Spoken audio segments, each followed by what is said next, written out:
In recent years, dozens of IDR children have died as a result of abuse or neglect by those who should have protected them.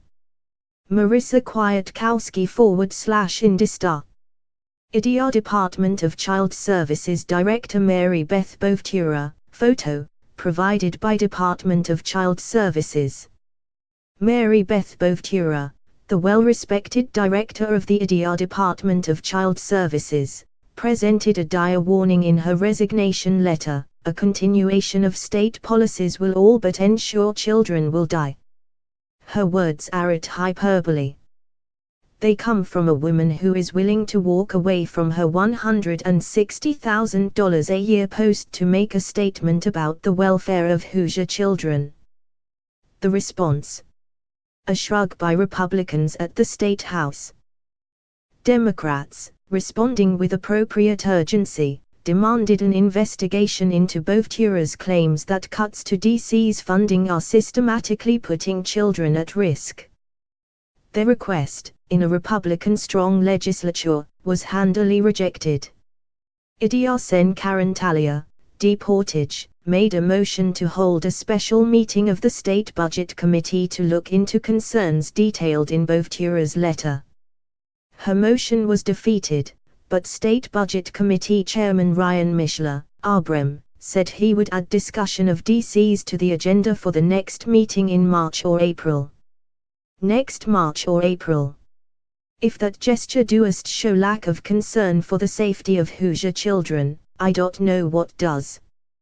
Gov. Eric Holcomb's office also released a bland statement that addressed none of Bovtura's concerns. As I said on Friday, I'm grateful for Director Bovtura's years of service and her commitment to keeping Hoosier kids safe.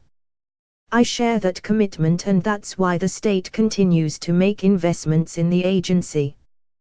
We are providing record funding to DCs with nearly $500 million more in funding support over the next 2 years. We will continue to do all we can to protect children. DC's has been in the thick of the drug epidemic, with a deluge of cases involving parents addicted to opioids. Holcomb has said the fight against opioids is one of his administration's priorities. But family case managers are overloaded and overworked. The governor can't just throw money at the problem, but holding on to a $2 billion budget surplus while people die certainly isn't the answer. Our elected officials, specifically our Republican elected officials, should be ashamed of themselves. The welfare of our children shouldn't be easily dismissed along party lines.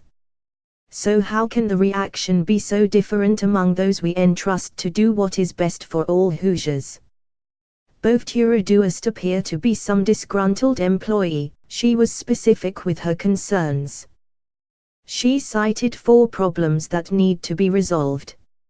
Holcomb's office stripped her position of power. The state is jeopardizing its relationship with providers. DC's Child Support Bureau is on the verge of collapse, and efforts by Holcomb's office to reduce or cap staffing levels of family case managers and child welfare attorneys will lead to disastrous results. That Republican lawmakers find such warnings chilling or at least worthy of immediate exploration should speak loudly to their constituency.